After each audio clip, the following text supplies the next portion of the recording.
les céréaliers du Québec et l'ELI, fiers partenaires de l'émission Zone agricole. Bonjour, au programme cette semaine, on vous emmène en région pour comprendre la ruralité québécoise, son énergie et sa détermination. Bienvenue à Zone agricole.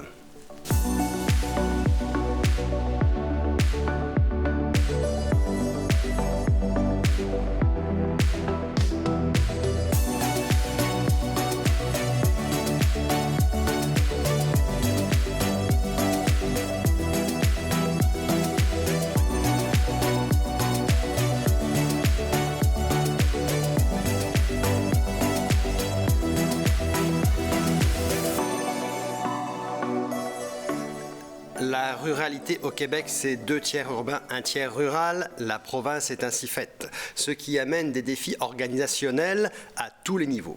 L'agriculture est une des bases du ciment des régions du Québec, que ce soit pour la survie des petits commerces, des écoles ou tout autre service. On porte notre regard aujourd'hui sur les éléments qui donnent l'énergie aux régions et permettent une occupation du territoire efficace.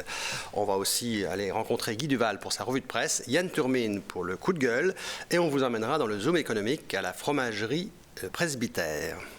Bonjour Simon. Bonjour Yannick. Alors Simon, la ruralité, explique-nous un petit peu, c'est quoi l'historique de l'agriculture et de la ruralité? Yannick, le Québec francophone, essentiellement, parce que tout le long de son histoire, a été une société essentiellement rurale et rurale agricole. Alors, maintenant, il y a eu, au 20e siècle, on a vu un déclin un peu de cette ruralité-là. Il y a eu comme une grande cassure au moment de la Révolution tranquille. L'agriculture, c'était un peu le passé, il fallait se moderniser, il fallait aller vers la ville. Alors, quelques chiffres peuvent donner une idée de ce changement-là.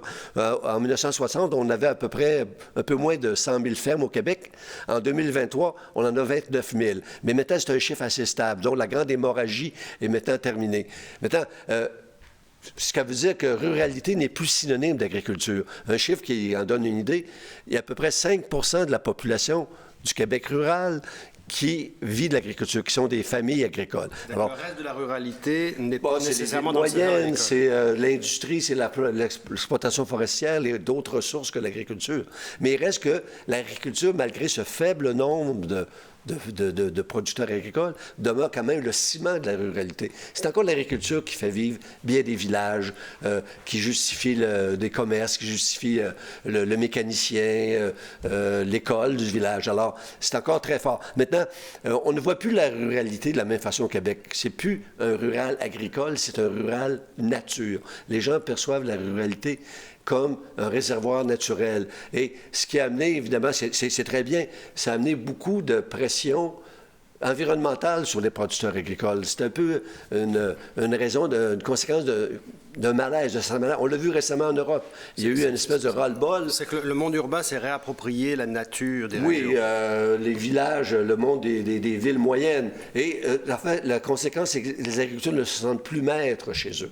Alors, je pense que c'est quand même, comme je le disais, un élément essentiel de la ruralité québécoise, l'agriculture. Ça va le devenir, mais elle est appelée à changer. Elle est appelée à être peut-être multifonctionnelle.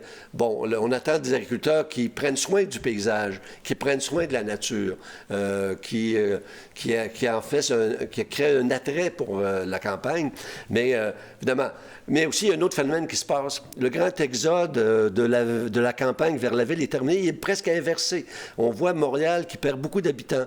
Et on voit aussi dans les régions, même les régions éloignées, une certaine croissance de la population au cours des dernières années. Alors ça, c'est quand même une dynamique nouvelle. Il y a eu évidemment la COVID. Il y a maintenant le télétravail.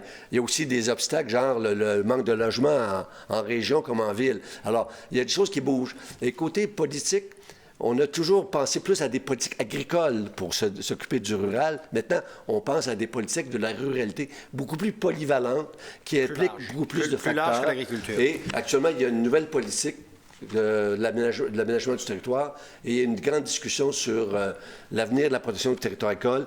Il y a beaucoup de défis, beaucoup d'avancées, mais encore beaucoup de défis. Alors, on va parler des régions justement avec nos invités dans la grande entrevue. Merci.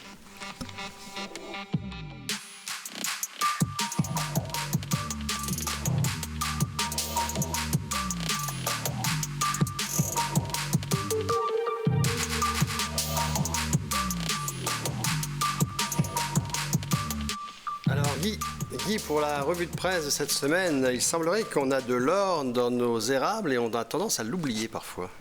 Oui, bien en fait, on sait que la sériculture, c'est quand même très important au niveau économique. Là, actuellement, les acériculteurs, en fait, ils demandent de prendre de l'expansion. Puis la façon qu'ils veulent le prendre, c'est en allant sur les terres publiques. Parce qu'ils prétendent que le fait de venir là, c'est plus rentable, la façon qu'ils travaillent, que d'avoir juste l'usage exclusif de la forêt par la coupe de bois. Alors, ils demandent au gouvernement de pouvoir agrandir leur façon de travailler ou bien leur territoire. Leur territoire pour pouvoir... Puis c'est une contribution importante, la sériculture, l'érable, en fait, au Québec. On a souvent tendance à oublier que la part de l'agriculture est importante dans le PIB, mais la sériculture est importante en soi. Oui, mais quand même, l'agriculture, c'est quand même gros. C'est 13 300 acériculteurs et acéricultrices au Québec. C'est 8 000 entreprises agricoles. C'est 124 millions en 2023 de livres de sirop d'érable. Et puis, il faut prendre en considération que le Québec, actuellement, assure en moyenne 72 de la production mondiale de sirop d'érable, puis il les exporte dans 70 pays. Donc, en fait, le Québec reste le numéro 1 de la production de l'érable, du sirop d'érable. Oui. Merci. Merci. Alors oui, et puis autre sujet, parce que j'ai oublié quand même l'agriculture française en chiffres. Oui. On a toujours tendance à penser qu'avec la France, c'est tout petit, mais pourtant, ça fait beaucoup d'agriculture en France. Oui, bien, c'est 49 du territoire français. C'est 390 000 fermes en France. Et au niveau du bio, c'est 12 là, des fermes bio, puis une augmentation de 162 depuis les 10 dernières années. Ça représente 759 000 fermiers à temps plein. Ouais. Puis je voyais, en fait, on dit que l'exportation en France de la production agricole, c'est 70 milliards, pardon. Sur 82 milliards. Et on entend souvent les Français dire qu'il faut manger français en France, il faut manger français. Mais on dirait que les Français veulent qu'on mange français aussi ailleurs qu'en France, parce que finalement, l'exportation est importante. Absolument. Ici aussi, on mange français. Ici aussi, on mange français. Oui. Merci, Guy.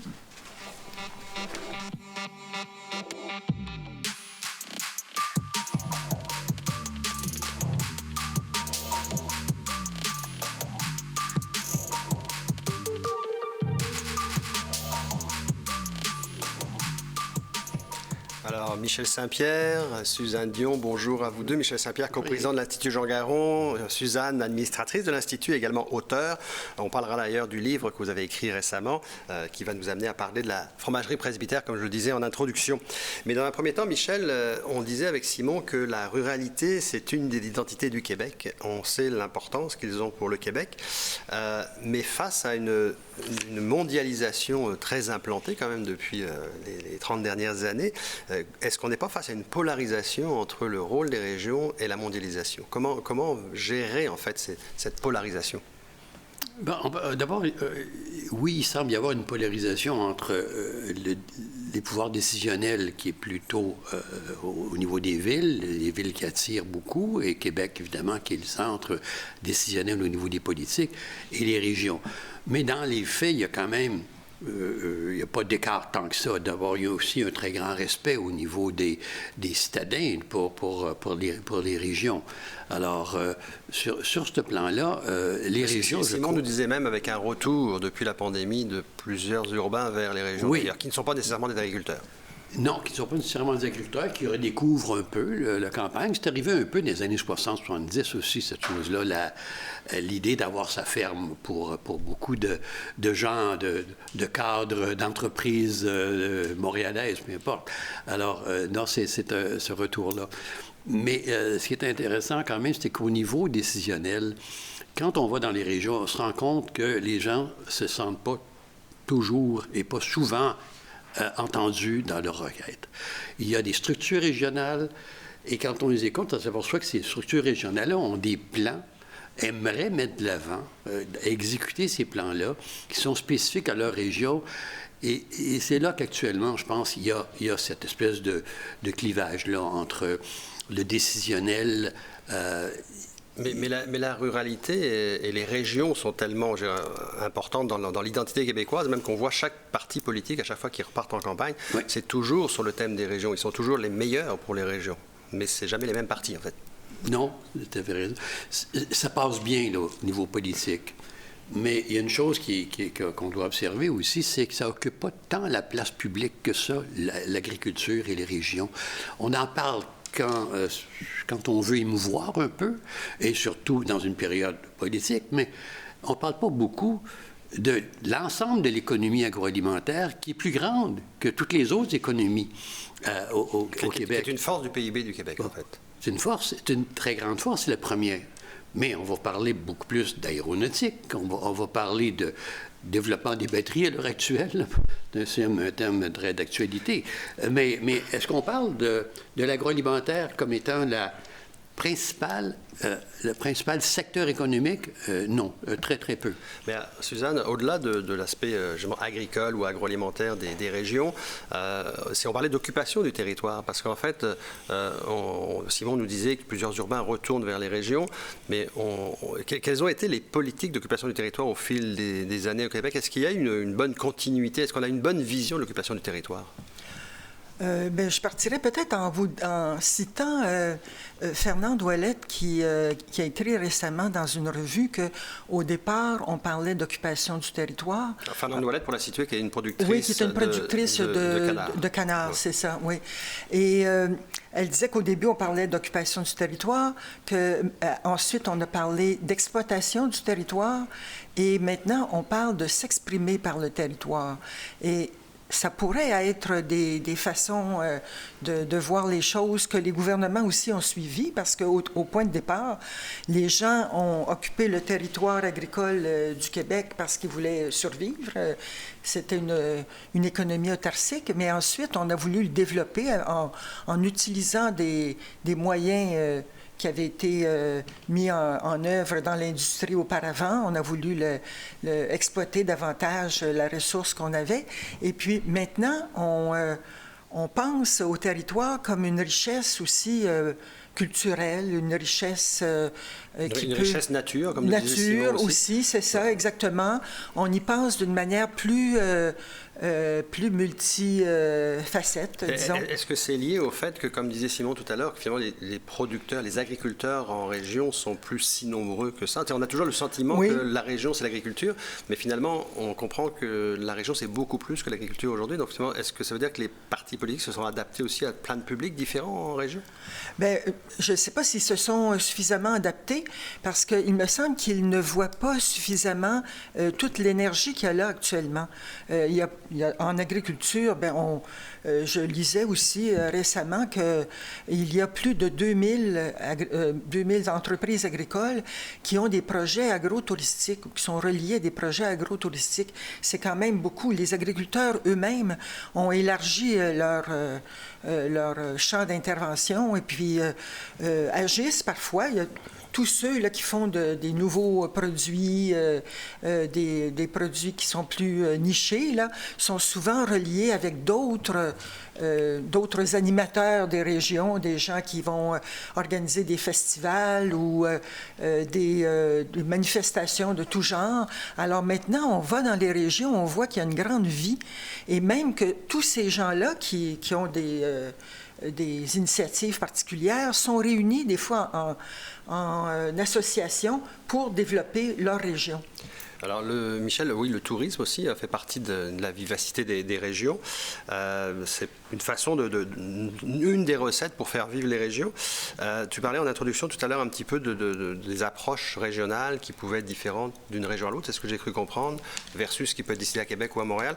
Est-ce que c'est dans l'exemple un peu des CLD qu'on a connus au Québec, qui sont les centres locaux de développement, en fait, qui ont eu déjà des impacts différents dans les régions? Si on se compare en France, il y a comme des régions, des départements, il y a comme plusieurs niveaux d'intervention. Est-ce que tu dirais qu'il manque de niveaux d'intervention au Québec pour des fois être calqué un peu plus aux besoins, mettons, de Kamouraska versus le besoin de la Montérégie? Bien, il y a eu d'autres initiatives, par exemple, la conférence des élus qui visait ça un peu, mais il reste toujours que la MRC a une structure. Les MRC ont quand même leur position très spécifique pour chacune des régions. Elles connaissent leur région. Avec un vrai rôle de décentralisation? C'est-à-dire qu'elles pourraient accueillir davantage de décentralisation. Je pense que c'est ça qui est important. Elles aimeraient avoir plus de pouvoir parce qu'elles sont campées dans une région, elles connaissent bien ça. Et lorsqu'on les rencontre, on s'aperçoit qu'ils ont des projets pour cette région-là. Ils aimeraient les mettre de l'avant. Et je crois que c'est un très bon interlocuteur comme groupe. Évidemment, ça ne fait jamais une unanimité. Il y a toujours quelqu'un qui lève le doigt pour dire non, moi j'aimerais autre chose. Mais il reste qu'utilisons les structures locales pour s'inspirer, pour avoir on va dire des actions, je pense au niveau gouvernemental, qui portent davantage une signature qui est celle de la Gaspésie pour certains. Et Suzanne parlait, il y a une sorte de renaissance de liens culturels, production. Bon, évidemment, ils sont loin de Montréal, donc il faut qu'il y ait cette... La taille géographique du Québec fait en sorte que les régions peuvent avoir une très grande différence, que ce soit géographiquement, de climat, d'intérêt même. Oui, et puis de ressources aussi. Ils n'ont pas tous les mêmes ressources, les mêmes sols, le même climat, Alors, ils peuvent mettre en œuvre des productions différentes d'une région à l'autre et puis avoir des projets différents aussi parce qu'ils sont eux-mêmes différents. Alors, ça devrait être soutenu le plus possible. Et puis, évidemment, pour les régions, c'est important aussi qu'eux fassent corps. S'ils ont un projet commun, évidemment, c'est difficile pour un ministre de refuser un ensemble de gens qui veulent la même chose. C'est facile de refuser quand les gens ne s'entendent pas. Alors, eux-mêmes, ils doivent se réunir et faire corps. Les régions ont des synergies fortes entre elles, ont plus de chances de se faire entendre à l'Assemblée nationale, en fait. Elles ont à offrir des choses aussi. Lorsqu'on parle souvent du frein à l'établissement de jeunes en agriculture parce que les terres sont chères, mais c'est pas vrai en région. C'est pas vrai. Je veux dire, oui, il y a une valeur, mais je veux dire, en termes de chiffres qu'on cite, là, on n'est plus là. Dès qu'on s'éloigne de la Montérégie, du centre du Québec, on a des possibilités d'exploiter des entreprises, certains segments, évidemment, de l'économie. Ils ne feront pas de la grande culture, nécessairement, mais c'est peut-être pas ça qu'ils veulent faire non plus. Donc, il faut, dans le fond, écouter les régions. Je crois que s'il y a une chose qu'on doit retenir, c'est que les régions ont des choses à dire et elles ne sont pas assez écoutées, à mon avis. Alors, les régions ont effectivement des choses à dire. Les régions font aussi des très belles réalisations. D'ailleurs, ça va être l'occasion de notre Zoom économique avec Suzanne tout à l'heure, puisqu'on va pouvoir parler du village de Sainte-Élisabeth de Warwick, qui s'est démarqué dans les dernières années. Très belle image, oui.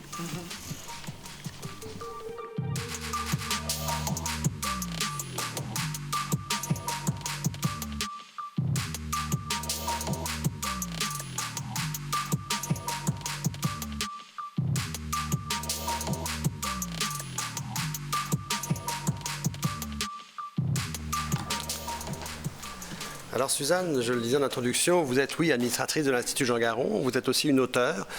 Vous avez écrit un livre, Un village dans un fromage, qui est un très beau livre, en fait, qui raconte une histoire très particulière, qui en fait est l'image de la vitalité des régions. C'est un peu pour ça que c'est intéressant de vous avoir dans cette émission-ci, parce que à Sainte-Élisabeth de Warwick, il y a en fait une famille, la famille Morin. Vous allez nous expliquer, qui depuis plusieurs générations a une ferme, mais aussi maintenant une fromagerie et a comme développé une vie de village qui déborde complètement, qui déborde dans le monde social, économique. C'est le village au complet, en fait. Oui, c'est ça. Avec cette fromagerie, évidemment, avant qu'il y ait la fromagerie, il n'y avait pas autant d'activités dans le village de Sainte-Élisabeth. Et probablement que s'il n'y avait pas eu cette initiative de Jean Morin, l'Église, le presbytère et le magasin général, qui sont les trois principaux édifices du village, auraient été un peu abandonnés. Parce que pour situer les téléspectateurs, c'est-à-dire que la fromagerie s'est installée dans l'église et le presbytère. Oui, c'est ça. Dans le presbytère. Oui. Et, donc c'est un petit village de 383 habitants. Oui, c'est ça, exactement. Un beau village d'élevage laitier, quand même. C'est un village assez prospère, mais où il n'y avait pas une vie très importante. Mais maintenant, avec la fromagerie, il y a des gens qui viennent là tous les jours, toute l'année. Et il y a ce célèbre pique-nique du vendredi pendant l'été ou au moment où la fromagerie fait du fromage en grains, il y a 2000 personnes qui vont venir pique-niquer autour de l'église et du presbytère. Sur les gens arrivent avec leur vin, leur table, achètent leur fromage dans le magasin général, à la fromagerie. Oui, et puis ils discutent entre amis, en famille. C'est des groupes là, qui viennent habituellement, puis qui passent là 3-4 heures, 5 heures, je ne sais trop, et qui se font même des rendez-vous à cet endroit-là tous les vendredis de l'été. Alors ça, c'est quelque chose d'assez important. Quand on dit que l'agriculture n'est pas l'essence même aujourd'hui des régions, parce que c'est seulement 5% des producteurs qui sont en région, il reste que parfois dans des villages comme ça, le lait est vraiment au centre de la vitalité de la région. Là. Oui, effectivement. S'il n'y avait pas cette fromagerie, il n'y aurait aucune vie dans ce village actuellement. Et ce serait peut-être qu'il y aurait des édifices abandonnés, mais là, comme il y a tellement de vitalité, bien, les gens participent à ça. Tout le village disons, a une fonction parfois, ou en tout cas, et il y a d'autres événements qui se greffent à ça aussi. Étant donné qu'il y a ce pique-nique, bien, il y a des musiciens qui sont invités. À d'autres moments, il y a d'autres... Ça développe, c'est en fait une vie économique, une vie sociale, c'est une vie culturelle, en fait, jusqu'à une vie culturelle aussi, effectivement, parce qu'il y a des événements culturels qui se passent là. Alors, ça, je trouve que c'est un bel exemple de là où l'agriculture joue un rôle important. Et pour ça, il faut quand même qu'on le fasse avec attention. Jean Morin me disait que plusieurs personnes sont venues lui demander des recettes, quoi faire dans leur village, mais lui, il se dit qu'il ne faut pas répliquer la même chose partout. Il faut partir avec les ressources du village. C'est ça, il faut partir avec les ressources du village. C'est un peu ce qu'on disait avec Michel tout à l'heure. C'est-à-dire qu'en fait, chaque région a son identité, chaque région a ses élans. Et en fait, c'est l'élan de la famille Morin ne peut pas se calquer nécessairement à Percé. Non, c'est ça. Mais par contre, il peut se créer quelque chose. Mais il y a autre chose. Oui, exactement, parce qu'actuellement, il y en a dans beaucoup de villages du Québec des initiatives comme celle-là. Et là, moi, j'ai fait l'histoire de cette famille-là, mais on aurait pu faire l'histoire de plusieurs familles au Québec qui ont eu une influence semblable. Eh bien, on vous remercie beaucoup, Suzanne. Très intéressant de vous rencontrer sur ce village particulièrement. Merci beaucoup de l'invitation. Merci, Suzanne.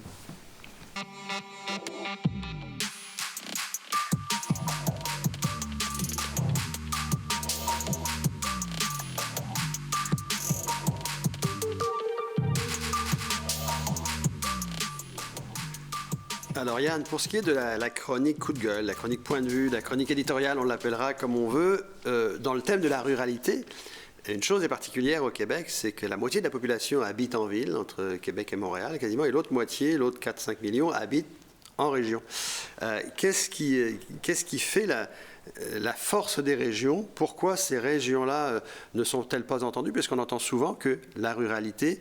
Elle réclame plus d'écoute de la part des politiciens et les politiciens leur courent après à chaque élection. Mais à chaque fois que ça recommence, il y a toujours un nouveau parti qui dit « nous, on est le parti des régions ». Salut Yannick. Bien, je pense qu'on comprend mal c'est quoi la ruralité. Souvent, d'abord, beaucoup de politiciens proviennent de la ville. Alors, ils ont un peu de difficulté à s'expatrier en campagne, comme on dit. Bon, première des choses, ne pas confondre la ruralité, ce n'est pas nécessairement que l'agriculture. Alors ça, souvent, c'est une erreur que les gens vont faire. L'agriculture, oui, est une composante importante et très importante dans certaines régions, mais la forêt est très importante dans d'autres régions et il y a beaucoup de régions, c'est un melting pot. Alors, la ruralité, c'est l'occupation du territoire et le Québec est un grand territoire. Alors, on s'est occupé de façon un peu partout avec... très peu de monde au kilomètre carré.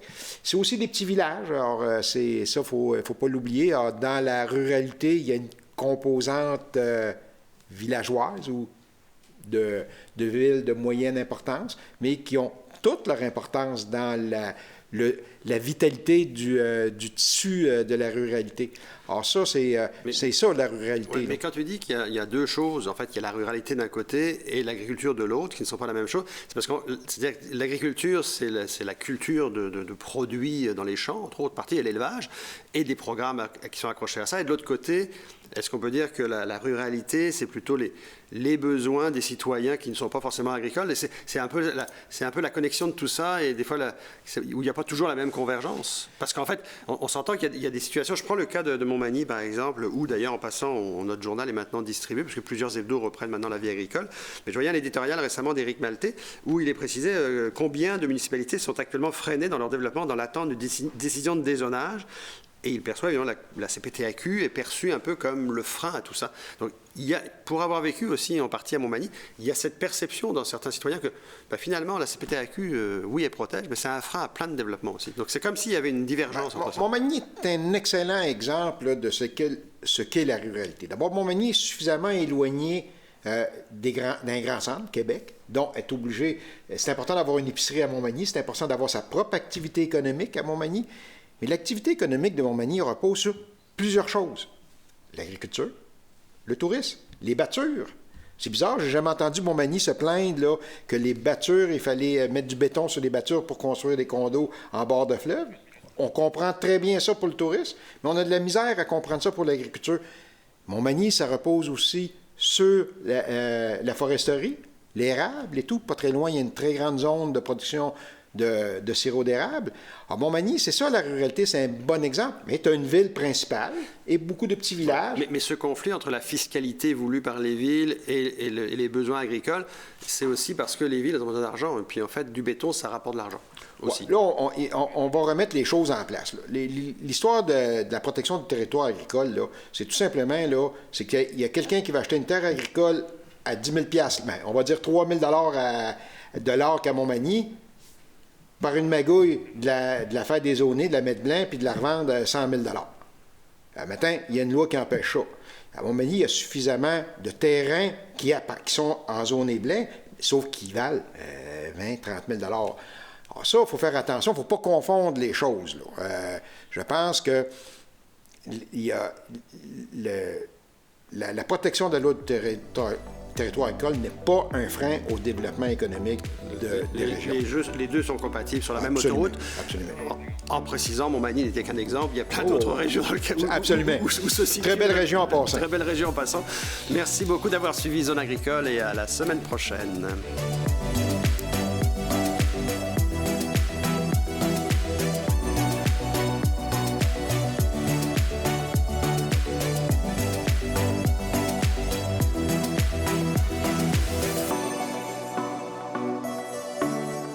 Les Céréaliers du Québec et l'ELI, fiers partenaires de l'émission Zone Agricole.